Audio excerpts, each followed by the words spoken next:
Welcome in here on the Q, and we're fortunate to have with us right now Beth West. She is the Chief Operating Officer of Health Partners of Western Ohio. And Beth, welcome into the Q today. Thank you, Jim. I'm happy to be here. Now, you folks operate a facility here in Bryan down on South Main Street. We do. We offer integrated primary care services, and it is so exciting to be able to take care of every member of the community who wants our great services. We offer medical, behavioral health, and clinical pharmacy right now. We typically also have dental services in the building. Right now, those are on hold for a little bit because of the PPE shortage and not having enough PPE for our staff to keep them safe. But one thing that we're really excited about is being able to offer COVID testing starting on Monday. Has the facility been open through this entire period, Beth? It has. We normally are open till 6. We have cut back on our hours just a little bit, but we're there every single day, Monday through Friday, 8 to 4:30. You can come into the health center and receive services, but we're also offering telehealth visits, which is via a phone call with one of our primary care providers and our behavioral health providers. So that's been really convenient for patients who are nervous about going out, or really it's not a very good idea because they're high risk to go out in the community. You know, this whole pandemic has really changed the way that we think about treating patients, hasn't it? Yeah, it really has. You know, we were a little apprehensive because there's not a playbook for COVID or for a pandemic, and so it really was kind of writing that playbook as we went. We are a very progressive organization and really are quite assertive in getting in front of issues, and so we were one of the first to really step out and make some decisions regarding telehealth. And about 75% of our visits are done via telehealth and have been since late March. And our providers are also finding it convenient to be able to work from home. When they shut the schools down, you know, a lot of our providers are young females, and they have kids, and they had no ability to get their kids childcare. So it's really worked out very well for our staff, and we've been able to keep a lot of our staff working. How have the patients received the new method of diagnosis and treatment? Yeah, so our only concern is how our patients perceive our care, and are we giving good quality care according to the patient? And so what we've done is send out patient satisfaction surveys specifically related to telehealth and how they're receiving care from their providers. It's been overwhelmingly positive. And it's not, was the connection good and did you hear us well? The questions that we're asking our patients is, do you feel like you received good care? Do you understand the treatment that we're providing? Did you get your medicine delivered to your house? We're doing home medication deliveries as well. And so patients have been loving it and have really continued to feel very connected to our staff. For those that might be listening right now or watching us on our social media with the video that we're doing here on Zoom, tell them a little bit about how the process works, because I think that very first time you pick up the phone and call, you're a little apprehensive, I would think. Sure. So our patients who have been with us for a while, it's a little easier for them, but new patients, somebody new calling whose provider may have shut their doors initially during COVID, you know, those providers haven't been seeing patients. And so when people call, they get very connected to our folks right away. We get some demographic information from them, and then they go right into basic, a basic doctor's appointment and a primary care visit, asking past medical history. What are your current issues and challenges? What medications are you on, and what can we help you with today? And I think patients have been really open to it.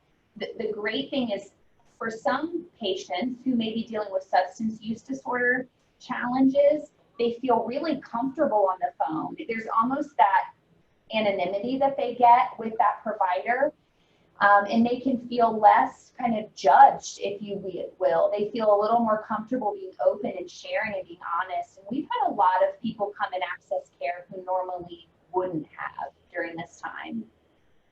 That's interesting, because a year ago, nobody would have even thought about doing something like this. and now you're getting positive response and positive results. Yeah, it really is the new way. And Jim, I'm sure that for you, we talked a little bit earlier about Zoom and communicating in this way. It's almost, we have health centers all across the state. So we really stayed as a team more connected during this time than we do when there's not a pandemic, because we've used this way of communicating with each other. It's been really interesting. I'll tell you what, it has changed the way that we do business every day, and I wish I would have owned some stock in Zoom. You and me both, right?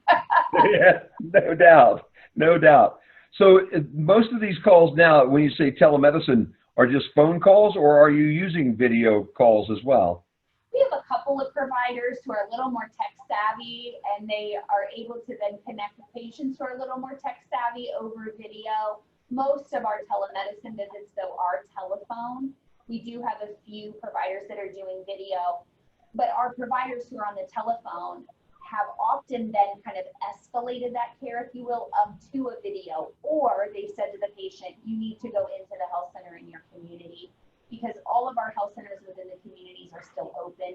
We still have patients who need a Depo-Provera shot or who need an A1C drawn so we can adjust their insulin. There still are things that people need to come, and we need to physically be able to put hands on them and treat them in that way too. And I'm sure you're taking every precaution when people do come to your facility. Absolutely. All of our staff are wearing masks. You can see I have mine on the table here. So people come in and out of this gorgeous room all day. And so when they enter, I put the mask on. When I'm alone, I can take it off. But all of our staff are wearing masks every day. We are doing temperature checks at the door of all of our sites to make sure patients are not having a temperature. If they are, then we have isolation rooms already designated, and we put them right away in an isolation room. So we're protecting our staff and our patients. Have you found many patients in the last couple of months that are that we've been very fortunate here in Williams County? Very few patients have tested positive for COVID, but have you found some that have walked in that you've been able to deal with then and treat? So we just started doing COVID testing on Monday here in Lima. What we like to do, because we have health centers all over, is start in one community, work out all the bugs. So then when we come to another community, like Brian, for example, we're coming there on Monday and starting COVID testing. We have it perfected, or we'd like to think so. So when we get to your community and Brian on Monday, it's smooth sailing for our team and for the community and for our patients. So we've found very few patients across our organization that have tested positive for COVID. So what we've been able to do, even as a state, is to really flatten that curve and to keep patients out of the hospital and from overwhelming our hospital system. So we've done a really great job as an organization, and I think just in educating and being on social media, our patients as well. So that number has been quite small. Here at our organization, we've not had a single staff person test positive for coronavirus. So we're very proud of that. Now you're going to start testing here on Monday. Yeah. So let's get into that. I mean, if somebody feels like it's time for them to test, maybe they feel like they have it, or maybe they would just like the comfort to know that they don't. How do they start the process? Yeah, so what we're going to be testing for is the live virus. So it is not the antibody test that's a blood draw. It is the live virus test. And I'm sure everybody's seen those graphics where that very long Q-tip goes way to the back of the nose and actually hits back in the throat. That is not what we're going to be doing. The test that we're going to be doing is just a nasal swab, just right inside the nostrils, very comfortable for the patients, and actually can be self-administered by the patient under supervision of our staff. So to get a test, a patient would need to call the Bryan Community Health Center and get a telemedicine visit scheduled. During that visit, the provider is going to do a full assessment of that patient, ask them those basic questions that they get asked at the doctor's office. And then the patient just needs to say, I would like a COVID test or a coronavirus test or that test that you're doing, and our providers will know. And then they'll order the test, let the patient know when they need to show up at our site to do the drive-through test. So the patients won't need to come into the health center. They can stay in their car. There will be a giant sign that tells them exactly where to go and to get in line for the testing. They need to stay right inside their car, show up at their appointment time, and our staff will come out and walk them right through how to collect their own sample. If they can't, if they're unable to, we can certainly do it for them, but it's always more comfortable when you can do that yourself. And then they hand that sample back to our staff. We give them some patient education information and let them know that we'll call them within 3 days for their results, and the patient then is off. And it takes very little time to actually collect the sample. The important thing to know, Jim, is that it has to start with a telemedicine visit first. Patients can't just get into the testing line. They actually have to have the telemedicine visit, have an appointment for the test scheduled, and then get in line at their appointed testing time. Can they start to call and make that process happen before Monday? Absolutely, they certainly can. So we will be launching testing at 8:15 Monday morning. The team was here, the Bryan team was here in Lima this morning to watch how the team's doing it here, and has, like I said, worked out all those bugs. So they can start calling Bryan Community Health Center now and get on the telemedicine schedule, and then they can come in early next week and get their coronavirus testing. You know what? When you said that you were not going to use those great big swabs, because I've seen some of those tests, that was there was a big sigh of relief from everybody listening right now, because those look painful, Beth. They are, and they produce a lot of sneezing and coughing, and that's really how the virus is being passed, is through those droplets that come out of our mouths, and that's why we're needing to wear the masks, because it can happen even just with talking. So the great thing about it is, because it goes just inside the nostrils, it doesn't produce the coughing and the sneezing. So we're able to save some of that really high-end PPE because we're not, our staff aren't getting exposed to a lot of that. Now, how effective, because I think a lot of folks have heard some of these tests are very good, some of these tests aren't very good. How effective do you feel the testing you're going to be doing here in Bryan is going to be?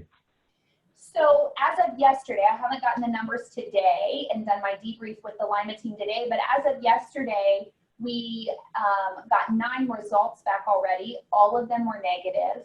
What we're hearing, LabCorp is the lab that we're using, is that these are very effective tests. They're either going to say that the virus is there or say the virus is not there. There is a test result that says indeterminate. What it really means is the patient didn't collect enough. We didn't get enough to really make a conclusive determination. We have not had that yet. Should that happen, we would then call the patient and have them come back in, and we would retest them. And the great thing, Jim, is for COVID, anything related to COVID-19, insurance will be billed for our visit and for the lab test, but there will be no balance bill dropped to the patient. So if patients have insurance and they have a copay, for anything COVID related, they will not receive that copay, a bill for the copay. If patients are uninsured, then we're billing the federal COVID relief fund, and so is the lab. So there's no out-of-pocket expense for the patient. Wow, that's wonderful. You don't hear that very often nowadays. No, not at all. Not at all. Now, let me ask you about the antibody test, because there are several folks here in Northwest Ohio who have the belief, and I'm one of them, that maybe this was here a little earlier than what January, the date of January that we're talking about. In fact, my wife and I both missed Christmas with all of our family this year because of something that sure seemed a little bit like that. And I swear it was. Kathy, my wife, is 50-50, but you know, at the same time, I think there are more folks around Northwest Ohio had the same feelings, like maybe last fall they had this. They're curious, maybe they've already had it, and they would be curious also to know whether they maybe have some immunity at this point in time. Can they get a test like that with you folks as well? So we are not doing the antibody test at this time. It certainly is something that we continue to talk about and think about. One reason why we're not doing it is the CDC came out and said those are about 50% throwing a false result. I shouldn't say a false positive, but a false result. So they're still trying to work on that. You know, anytime you have a new virus, it takes some time to really try to get good tests. It's It's why we don't have a vaccine. There's a long process on how to get a vaccine. And so it's the same thing with the antibody test. About half of those tests are coming back incorrectly. The results are coming back incorrectly. So we want to make sure that we're not doing something to a patient, such as drawing blood or collecting a sample, that's only as good as flipping a coin. Mm-hmm. So what we're really trying to do is be patient, Jim, and wait until something better comes out. I think that's a smart idea, because if it's 50-50, there's not a high level of confidence in something like that. Right. You could go to Vegas for those odds. Yes, you could, almost. There's no doubt about that. Yeah. Well, you know what? We really appreciate what you guys are doing here in Bryan. Since you opened up, it has been a wonderful service. I hear great things from people who go down. It's very convenient, and it's filled a nice gap that we had in our health system here in Bryan. And in fact, I think the credit comes when you start to talk to the other medical entities around our community as well, who look at this now as a team effort, so that they don't look at one another as competition. It's a very complementary program that it seems like we have going on right now in Bryan. Yeah, absolutely. And, you know, our partnership with the 4-County Adamus Board to get the Community Health Center in Bryan has been remarkable. Rob over at the board is a huge supporter of us. And it's nice to have really great partners in the community who care so much about patients and who want to make sure that the members of your community are well cared for. Well, Dr. Beth West, thank you very much for your time today. We're going to put all the information, all the phone numbers and those types of things, hours, up on our social media so that people don't have to run for a pen right now and try to scribble it down. But at Monday, the tests start, and folks can make the call today, because it's Friday morning here, and they can call today and set up something for Monday or Tuesday or whatever day it works for them and you next week. And we hope that maybe this will ease the minds of some of the folks in Northwest Ohio who are a little curious as to whether or not they have this COVID virus or not. Thank you so much, Jim. I really appreciate your time. Oh, we appreciate your time. Have a great weekend, Beth. Thanks, you too. We're back to Classic Hits on the Q 96.5 FM.